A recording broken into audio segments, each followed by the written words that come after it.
O nome do capítulo 4, que é o capítulo que a gente está estudando, é Sistemas Éticos e Tipos de Raciocínio Moral. Mas eu mudei o nome do capítulo.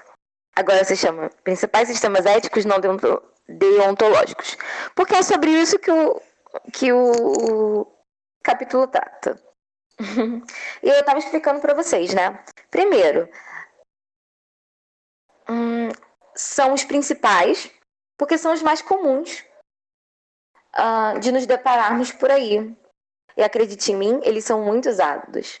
E o meu objetivo é que hoje vocês saibam, minimamente, identificar a qual sistema de qual sistema pertence um determinado raciocínio moral. Então, por exemplo, a gente vai ver um debate. Num debate, é difícil muitas vezes você chegar à conclusão. Torna mais difícil ainda, porque na maioria das vezes, cada um dos debatedores está utilizando um raciocínio moral diferente. Por exemplo, o autor dá o exemplo de um debate acerca da eutanásia, certo? Que é Aí chega um carinha lá, ele vai usar um tipo de raciocínio moral. Chega outro carinha para debater, ele vai usar outro tipo de raciocínio moral. Então é muito difícil chegar num acordo. Eles não vão chegar num acordo, porque eles estão usando pressupostos diferentes. Então, por isso que às vezes você vê assim um debate, as pessoas conversando e elas assim não se entendem. Não é nem porque elas discordam uma da outra, mas é porque elas estão usando categorias diferentes para discutir o mesmo assunto. E aí você nunca, jamais vai chegar numa conclusão dessa maneira. Um raciocínio moral é uma reflexão acerca do que é certo ou errado. Nós temos raciocínios morais a todo momento. Nós precisamos fazer escolhas e refletirmos acerca daquilo que é certo e o que é errado para tomar a decisão do que nós vamos fazer a seguir. Às vezes a gente se utiliza de um raciocínio mais utilitarista, às vezes de um raciocínio mais deontológico.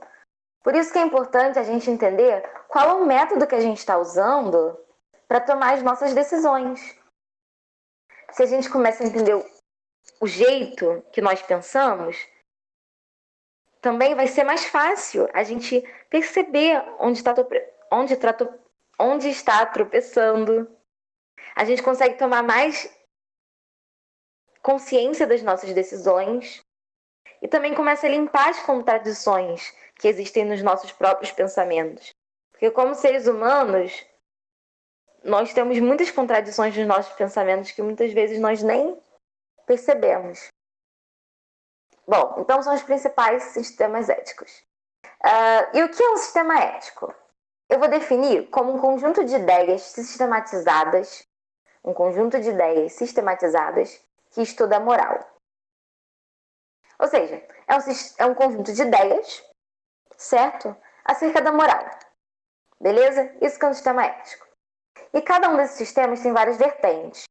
É importante aqui o seguinte, a gente não vai falar das vertentes e nem vai se aprofundar nelas. Mas assim, a gente precisa ter em mente que a gente não pode colocar, por exemplo, todos os utilitaristas no mesmo pote, todos os relativistas no mesmo pote. Existem divergências entre eles, nós precisamos levar isso em consideração, apesar de que nós não vamos nos aprofundar nisso. O mais importante aqui é a gente vai ver um panorama geral de cada um desses principais sistemas éticos, beleza?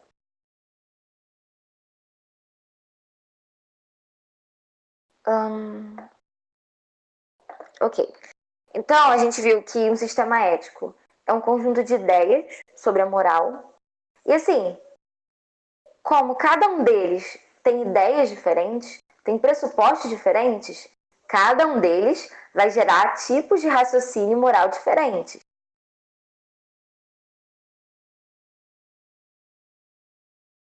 Bom, uma outra coisa que nós precisamos ter em mente é que são os não deontológicos. Eu lá em cima falei para vocês sobre os sistemas éticos deontológicos. São sistemas que enfatizam os princípios, certo?